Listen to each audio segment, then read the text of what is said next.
آج کی کہانی ایک ماں کے بارے میں ہے۔ ماں وہ لفظ ہے جسے سنتے ہی ایک تحفظ کا احساس ہمارے رگوں پہ میں دوڑ جاتا ہے۔ ماں محبت کا سمندر ہے، ماں اپنی اولاد کے لیے سکون کی چادر ہے۔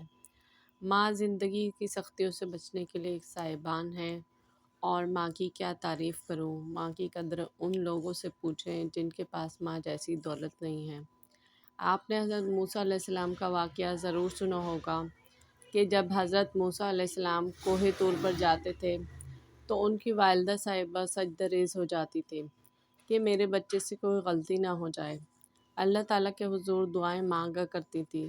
پھر جب حضرت موسیٰ علیہ السلام کی والدہ کا انتقال ہو گیا تو جب حضرت موسیٰ علیہ السلام کوہ طور پر پہنچے تو اللہ تعالیٰ نے فرمایا، اے موسیٰ علیہ السلام، ذرا سنبھل کر آنا، تمہارے پیچھے دعا کرنے والی اب دنیا میں نہیں ہے۔ آئیے ویڈیو کا آغاز کرتے ہیں۔ السلام علیکم، میں ہوں صفیہ اور آپ دیکھ رہے ہیں صفیہ اسکلز۔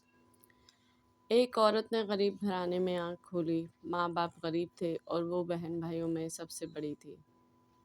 اس نے اپنے چھوٹے بہن بھائیوں کو ماں باپ بن کر پالا، ہمیشہ اپنے ماں باپ کا احساس کیا۔ 6 بہن بھائیوں میں وہ سب سے بڑی تھی۔ ہر دکھ پریشانی مصیبت میں اپنے ماں باپ کے ساتھ کھڑی تھی۔ وقت گزرتا گیا، یہاں تک کہ وہ جوانی کی دہلیز پر آ کھڑی ہوئی۔ ماں باپ نے ایک اچھا سا لڑکا دیکھ کر اس کی شادی کر دی۔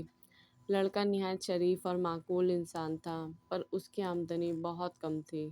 لیکن وہ صابر عورت تھی، روٹی چٹنی کے ساتھ بھی خوش ہو کر گزارا کر لیتی۔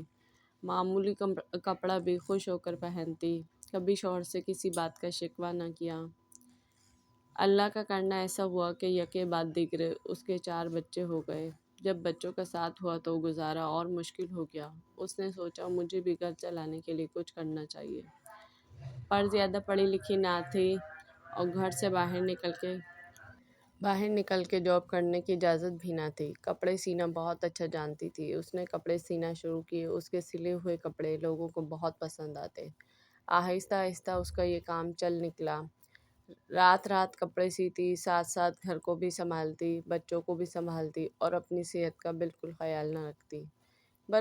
بس اس کے سر پر ایک دھن سوار تھی کہ مجھے اپنے بچوں کو ایک اچھا مستقبل دینا ہے۔ وقت کا پہیہ گھومتا رہا اور وقت پر لگا کر اڑ گیا۔ بچے جوان ہو گئے اور اس عورت نے بڑھاپے کی دہلیز پر قدم رکھ دیا۔ اس نے اچھے رشتے دیکھ کر دونوں بیٹیوں کو بیاہ دیا۔ دونوں بہویں بیاہ کر گھر آ گئیں۔ بہوؤں کے آتے ہی گھر میں روایتی کھٹ پٹ شروع ہو گئی۔ دونوں بیٹے بہوؤں کے ہو گئے۔ بیٹوں کو یاد ہی نہ رہا کہ ہماری ماں نے ہمیں کس محنت سے پالا ہے۔ مجھے یہ سمجھ نہیں آتا کہ وہ ساری تربیت اور محنت کہاں چلی جاتی جو ایک ماں اپنے بچوں پر کرتی ہے۔ بچے بڑے ہو کر کیسے بھول جاتے ہیں، بڑھاپے میں ماں باپ کو اکیلا کیسے چھوڑ دیتے ہیں۔ کیا وہ یہ نہیں سمجھتے کہ دنیا مکافات عمل ہے؟ آج ہم اپنے ماں باپ کے ساتھ برا کریں گے تو کل کو ہماری اولاد بھی وہی سلوک کرے گی جو وہ ہم سے سیکھے گی۔ ویڈیو پسند آئے تو لائک، شیئر اینڈ سبسکرائب ضرور کیجیے گا۔ Keep watching Safiya skills. اللہ حافظ، اللہ نگہبان۔